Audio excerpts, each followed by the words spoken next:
Hey, what's going on, everybody? Ali here, and let's talk One Piece, episode 737, The Birth of a Legend. The Adventures of the Revolutionary Warrior Sabo. Yes, you guessed it. It's all about Sabo. So, the episode starts out that, Robin, Frankie, Zoro, Usopp, Luffy, Kuros, Kinemon, Kanjuro, they're all hanging out at, Kuros' little shack.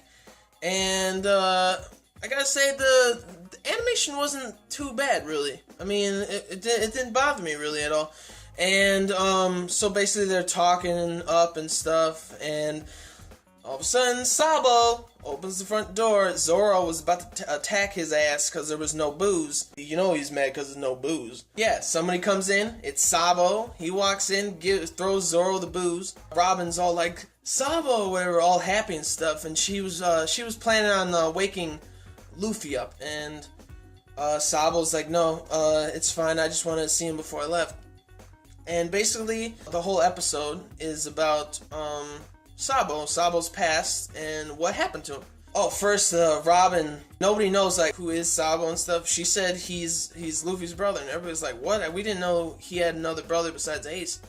And he said we all exchanged a cup of sake when we were kids, and you have like a quick little flashback. And I like the panel where it's Sabo's head. The animation is it's like split, where one side is like half of his head and the other side is like the outline of his head, but it's a flashback like within that half of the screen. I thought that was like really cool. It was pretty cool animation and stuff. So the flashback is about Sabo freaking out. He can't believe that they're gonna burn the terminal where they used to hang out and where they live and stuff. He thought that Luffy and Ace were there.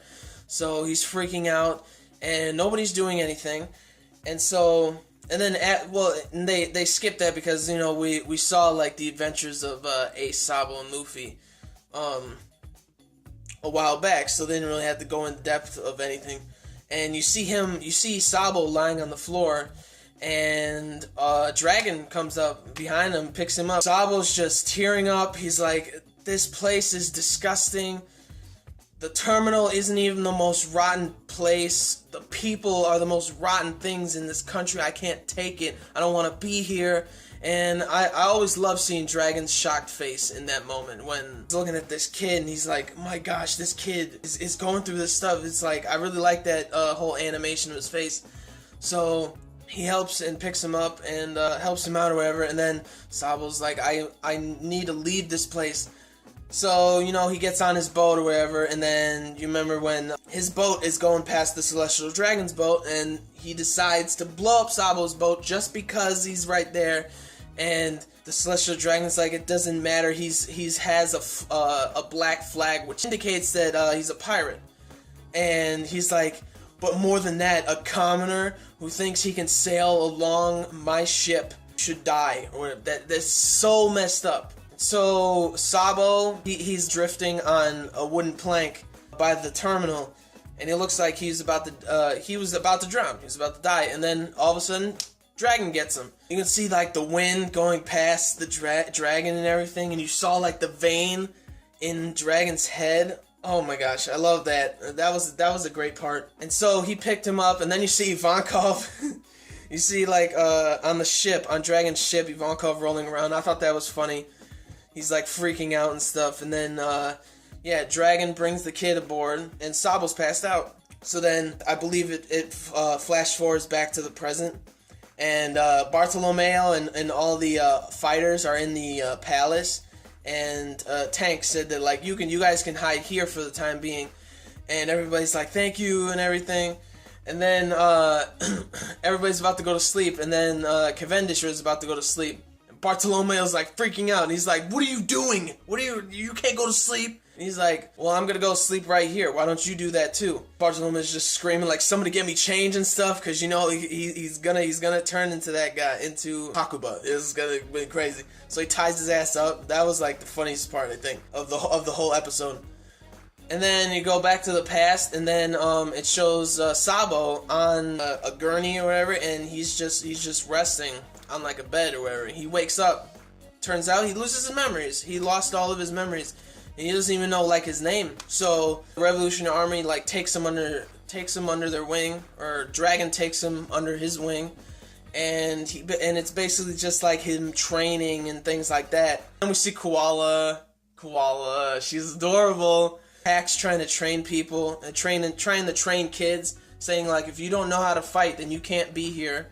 And Sabo decides to just work out on his own. He's like a solo kind of guy, just like to climb rocks and stuff. So then, like, fast forward, I believe like two or 3 years, I think. Sabo is training with Hack, I believe. Yeah, he's fighting Hack or whatever, and he gets the best of Hack. And then like I think 2 years later, something like that, he's fighting Kuma and Dragon, or just like basically training with them. And he's holding his own pretty good, and it was a lot of fun to watch, seeing like him training for all these years, seeing like how he goes and how he does things. And then when he's I believe 17 years old, I think they're infiltrating a stronghold where they're holding captive citizens and stuff, and some revolutionary army guys.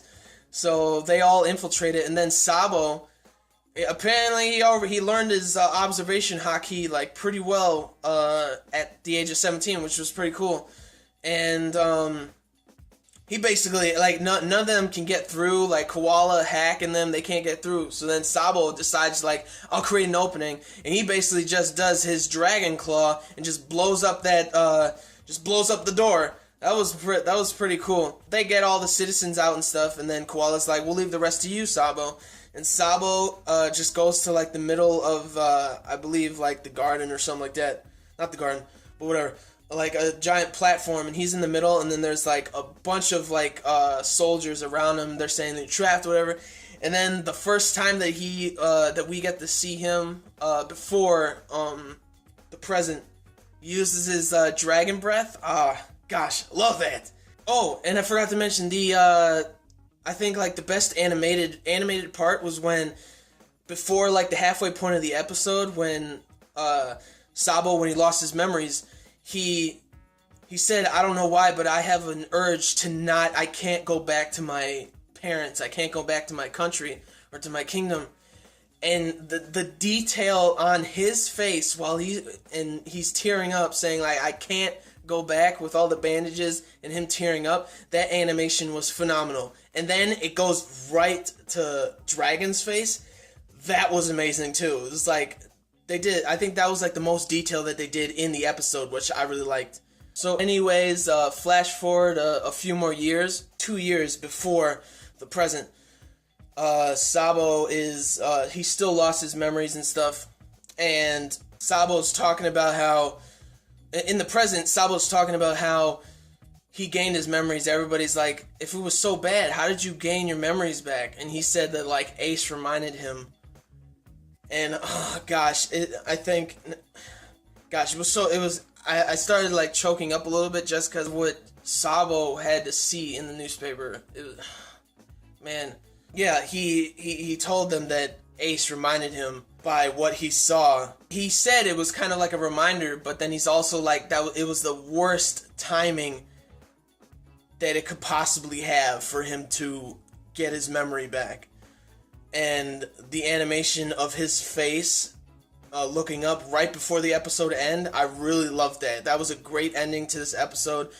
The episode felt kind of fast, but I didn't. But I liked that. I liked it. I give this episode around an 8 out of 10, 7.5, 8 out of 10. Okay, I'm excited for next episode. I think next episode I'm gonna kind of like tear up. After that, seeing that preview of Sabo, I am probably gonna tear up with the guy. But yeah, that's it for this one. Like the video if you did. Comment down below on what you thought of the episode. If you're ready for some feels next episode, and subscribe to my channel for more reviews, vlogs, unboxings, and live reactions, things like that. So yeah, gentlemen, stay classy, ladies, stay sassy, but most importantly, everybody, you gotta stay nasty, alright? So peace and love, and I will see you later.